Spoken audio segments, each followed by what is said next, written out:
Thanks for stopping by, Eat Sunday Supper. Today we're going to start our fun with a little bit of family time picking apples out in the backyard.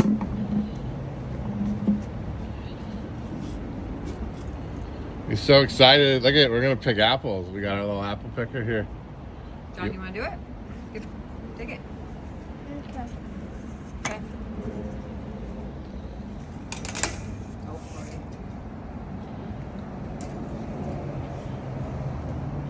Got some low ones. Right here, get this one right here. See it? Yeah, that's a big juicy one. If you haven't figured it out by now, we're making apple strudel. And we're going to go into a little bit of more fun of us picking apples together as a family. So here's John struggling with a telescoping apple picking pole. It was at the lowest setting and a little bit too long, but thankfully Mom's 6 feet tall and can get the apples from the lower branches while John mastered the technique of hooking the apples and pulling. We only needed about a dozen, but we picked a few more because they were ready. It's either that or the squirrels and the rats get to them. We got a nice apple tree. It's about 70 years old, but still bearing some really good fruit, and it's served us well over the last 11 years, and we've had a lot of good apple pies and crisps provided by this lovely tree. Now we're going to get into making the dough for our strudel. We're going to put our flour in the mixing bowl with the dough hook, add our water, let it mix. We're going to add our 1 egg, let that mix in. Then we're going to start to slowly add some of the oil. I added in a couple stages.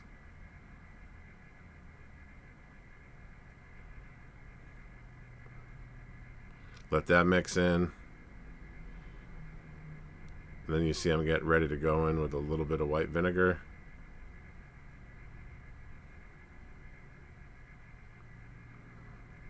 Okay, I'll let that mix in, and then we're going to hit it with our salt.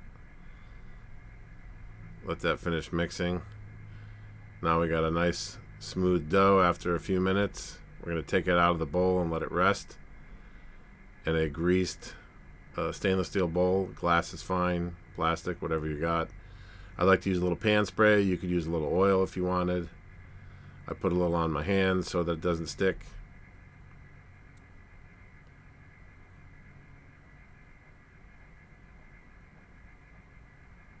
Okay, now I'm going to shape it into a nice ball. And I'm going to put it in a grease bowl.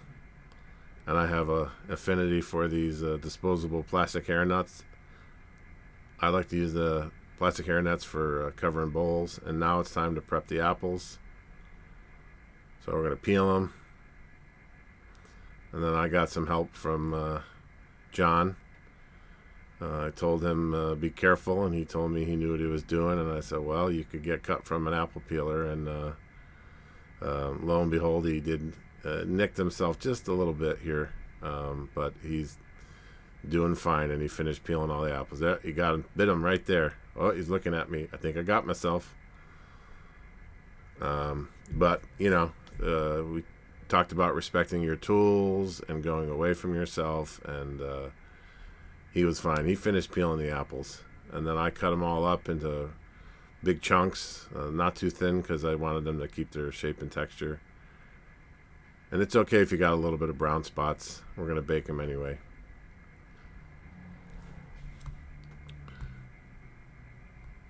So I would just keep chopping them up, chopping them up. It's kind of therapeutic. Now I have a little lemon.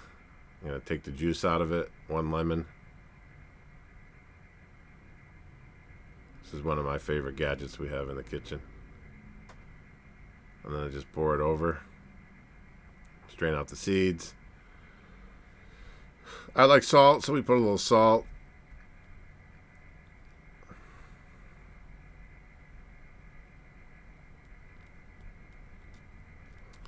I must be getting some flour, sugar, and spices together. There we go, brown sugar.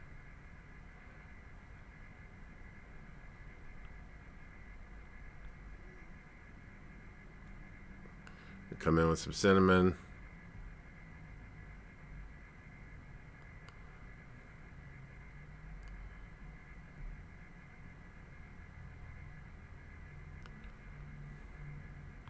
Little fresh vanilla. Some honey.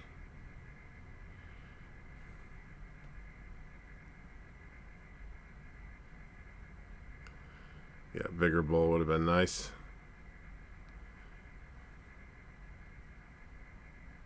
I took some out, you can see off to the side, so I could fold it together a little better. A little bit of flour. I put a little bit of cornstarch.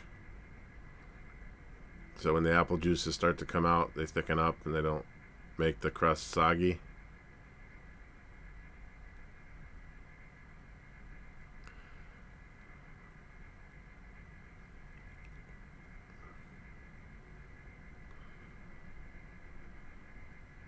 And I'll sprinkle in a little bit of panko.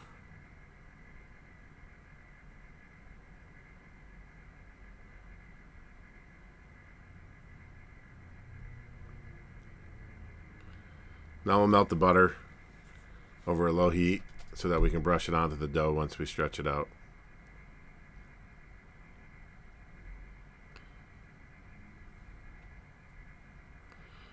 Oh, I see somebody's ponytail on the other side of the stove. Stretch the dough on a tablecloth. So here's the fun part. This is what we've been waiting for. Picking the apples, making the dough, getting it right.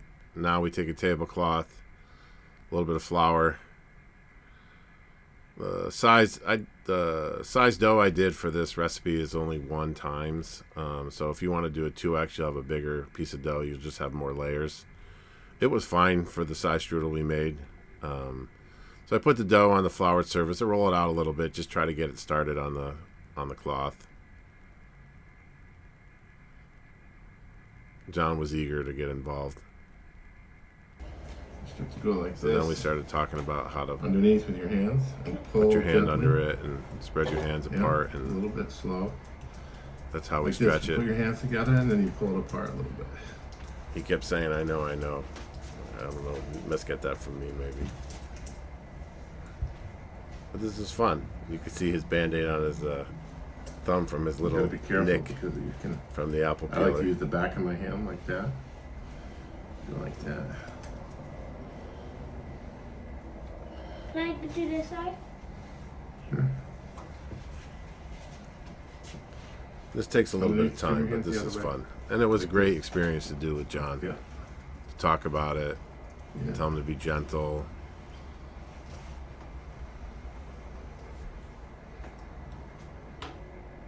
We had a good time. Want to get And I some told him, I said, we got to go until we can read a newspaper underneath it. Oh, we got a little tear there, but that's fine. You just patch them up.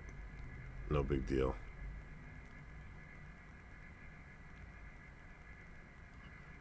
There's another tear.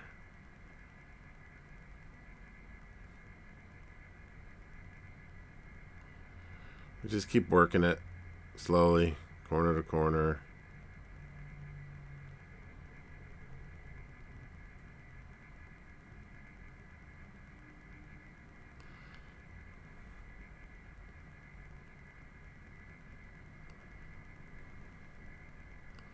I don't know why the color didn't look too good on this video, but I think the glare from the sun coming off the freeway wall is a little bright. But as we do more of these, we'll figure out the lighting and get better.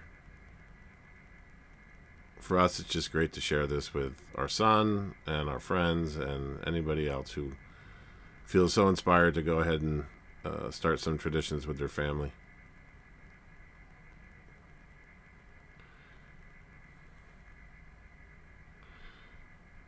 Now we got to go to the edges and work that a little bit more to try to get it longer, square it off.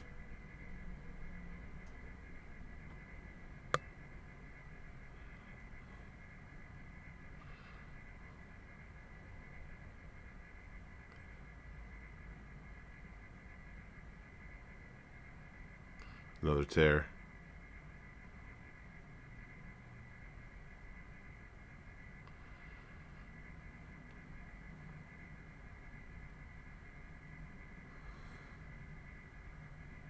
See, now we're doing the test. We can read one of his drawings under the dough, so we went thin enough. Now the next part is the butter and the breadcrumbs. So here what we're going to do is we're going to brush the whole thing down with butter, so when we roll it up, the butter will help make it flaky and crisp. And then we put breadcrumbs in there to stop the dough from sticking together, so we can have nice defined layers. I've sometimes even used crushed graham crackers instead of breadcrumbs. It gives a little bit more sweet and seasoned, the ginger and cinnamon in them. Pretty good. Let John paint the last little bit of it because he was eager to brush, and he missed the spot. I think I was waiting and enjoyed saying that. And I'm like, come on, dude, let's go. It is fun. It is fun cooking with your kids and trying to get them to learn and understand. I think this has been really a great thing that we've started to do here, and he loves to do pasta and pretty much anything with dough. He loves to mess around with dough. So now we're going to move into adding the filling.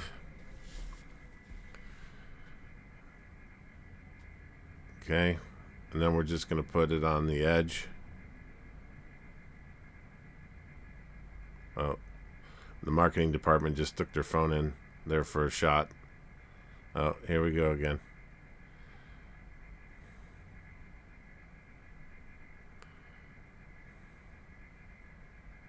I think I just told her, hey, I'm filming, right?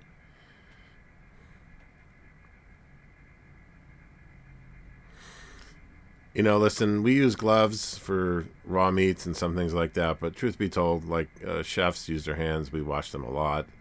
I'm a big proponent of using gloves where gloves are necessary, but bakers don't wear gloves when they're handling dough and doing strudel. So now here we go. We start to use the towel to roll it up. It's a real cool technique that helps you make it nice and tight because the dough is so thin, so that it helps not tear it. And we just keep rolling it up, stretch it out a little bit as we roll it up. Then we get to the end and we put the seam on the bottom. We pinch the sides a little bit. We're going to rip that off anyway. Now we're going to get our sheet pan. I've got a silpat mat on there, but you can use parchment paper. And then we're going to make, in German as they call it, our Schneck, or our snake. If it was a little longer, we went the opposite way on the table, we could have made an S. But we just did a U shape. Now we'll brush it down with some butter.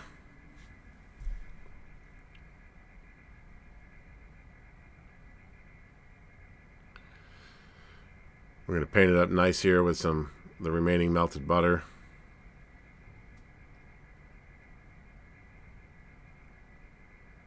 Get it good.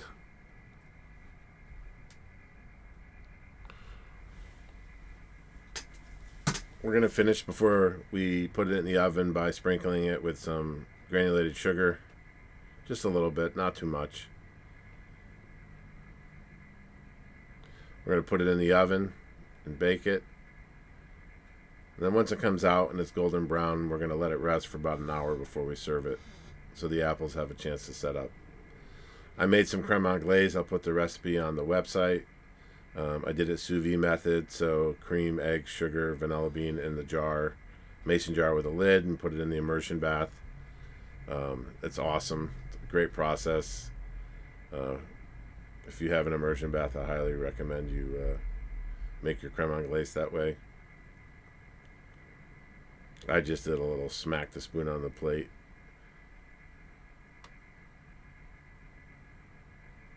And dust it with a little powdered sugar. I'm going to go in for my first cut here. I'm going to save that corner piece for me. And it's flaky for sure. This is as rustic as a dessert as they come. Nothing too fancy here. We just put a little dollop of cream, no other berries, just apples, strudel, vanilla custard, and whipped cream. Check out the website for the full recipe and details on how to make our apple strudel. Thanks for stopping by.